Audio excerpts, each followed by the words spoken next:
Hey everyone, and welcome to the latest episode of Smart Vinyl, where we're going to talk a little records, a little music, and a whole lot of mess. So, hey everyone, good to see you again. So, this record we're going to talk about,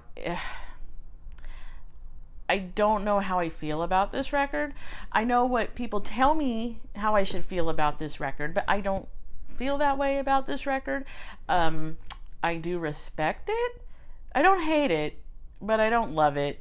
There is one song I actually like on there, and then there's one that it's not the one you think, but even that one has a little soft spot in my heart. So let's just go ahead and get into it. So today we're going to talk about Layla and Other Assorted Love Songs by Derek and the Dominoes. Now, if you don't know who Derek and the Dominoes are, it's a super group. Go see my super group video. But they're a super group, and it has on there Eric Clapton, Bobby Whitlock, Jim Gordon, Carl Radle, and special guest Duane Allman from the Allman Brothers. This was released in 1970. This is like the only album I think they did that's like an offshoot.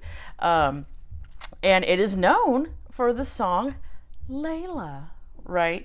Okay. Here's my issue. I am not an Eric Clapton fan. I think out of all of these guitar legends and greats, he has the most boring fucking catalog out of anyone. And I would much rather even listen to his 80s stuff than any of his classics. I'll listen to that fucking Color of Money song over fucking I Shot the Sheriff, whatever, But I think this is the best album he's ever done. Granted, he was on drugs, and that's probably why. Because really, if you think about it, all the great albums by musicians were all done on drugs. And as soon as they get off drugs, then the shit sucks. So, go drugs, okay? Anyways, so this album came together because these dudes wanted to do like a side project, right? It's pretty famous. Rolling Stone gave it its number 117 on their top 500 greatest albums of all time, and it was a top 40 hit. Layla was, so that's good for them. I think they released it and it didn't do great. And everyone's like, meh. But then Layla kind of took off, and people started buying the album and realizing how good it really was. The song I like on it the most is Bell Bottom Blues. I think that's a great song. And Layla, it's Layla. I mean, what the fuck you want me to talk about Layla? I will say, though, in case you didn't know, that piano part, which we all know and love from Goodfellas, is rumored to actually be written and done by Rita Coolidge, who was dating some guy in the band. So, if you like that part in Layla, you need to thank her, because that was her on that. But as much as I guess connect it to Goodfellas, where I actually connect it to, and this is the soft spot I was telling you about, I love Layla because it's the opening song on the Freedom Rock commercial. So all throughout my childhood, every time I would hear the I knew Freedom Rock commercial was coming on. And here's a fun fact in case you forgot. What's the second song that comes up on Freedom Rock commercial? Ramblin' Man by Allman Brothers. So see, synergy. Anyways, maybe I'll put it at the end of this video. Everyone's seen Freedom Rock, right? And everyone quotes Freedom Rock. But anyway, so that's my claim to fame with Layla. That gives me the respect. I'm like, oh, it was in Freedom Rock. It must be great. So anyways, so it is a good album. Okay, but here's the thing. Not the album per se. It drives me up the wall. It's a double album. But it's not a gatefold. I fucking hate that. Why are you going to squish your records together? You're not cheap enough to make a double album, but you're going to chintz on the fucking sleeve. Like, oh god, that drives me up the wall. But there's nothing else super great about it. The sleeves are boring. It doesn't come with anything. It is released by Robert Stigwood, which that's interesting, because normally that's more like disco-y kind of stuff. So I did find that interesting. And I guess this bothers me too. So how did they come up with the name Derek and the Dominoes? Well, I guess in an interview, they asked Eric Clapton this, and he was like, oh, it's so hard being Eric Clapton, you know, and I didn't want the name recognition, you know, I wanted to do something kind of separate, you know, and not focus on the fact that I'm Eric Clapton, right? Last time I checked, Derek rhymes with fucking Eric, so you didn't pick something that far off. You know what I mean? Like, I don't know. You could have came up with a name that didn't sound so much like Eric, right? You know? But that's how they came up with the name.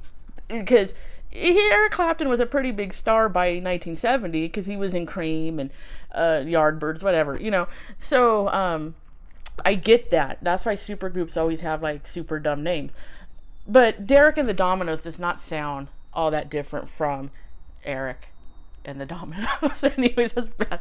So, it's good. If you like 70s rock, get it. This is my dad's album, actually. I would not buy this shit, but this is my dad's album. So, I have it now in my collection, and yeah, it's aight. There's worse. Like, I would much rather listen to this than fucking Slowhand. And there's another thing. Did you not notice that Eric Clapton ripped off the fucking Slowhand album cover from Bruce Springsteen? Like, really?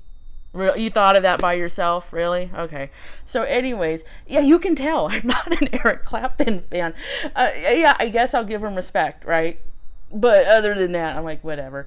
You know, there's a really bad taste Eric Clapton joke out there. And I won't say it here, but if you want to hear me say it, stay tuned to the end of this video and I'll say it. But I don't say I didn't warn you. It's extremely bad taste, but this joke's been floating around for a long time. So anyways, that's it for Layla. I know. But anyways, make sure you like, share, and subscribe, and tell a friend, and that's it. So, to quote Bell Bottom Blues, you know, I don't wanna fade away. So that's why I'm making new videos. So anyways, I'll see you guys next time, and stay tuned for my really bad joke.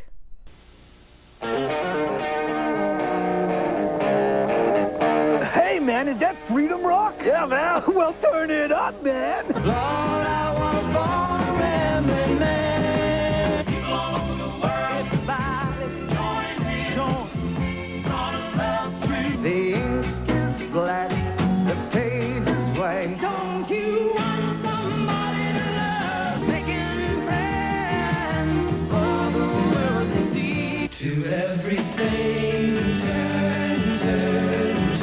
If I leave here tomorrow. Freedom Rock has it all, man. 40 original rock hits by the original artists.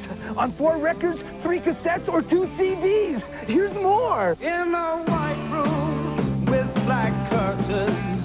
You see, I've been through the desert on a horse with no name. Sunshine, go away today. We may have a this way again. Come on, people now. Man, you should get Freedom Rock, too. 4 records or 3 cassettes are only $19.95. 2 CDs, only $24.95. Here's how to order. Call toll-free 1-800-257-1234 or save COD fees by sending $19.95 for records or cassettes or $24.95 for compact discs, plus $3 shipping and handling to Freedom Rock, P.O. Box 7500, Atlanta, Georgia. Okay, here is the really tasteless Eric Clapton joke. So, what's the difference between a child and a bag of cocaine? Eric Clapton will jump out the window for a bag of cocaine. Thank you. I'll be here all night, folks. Don't forget to tip your waitress. Don't forget to subscribe to my channel for more Smart and Vinyl.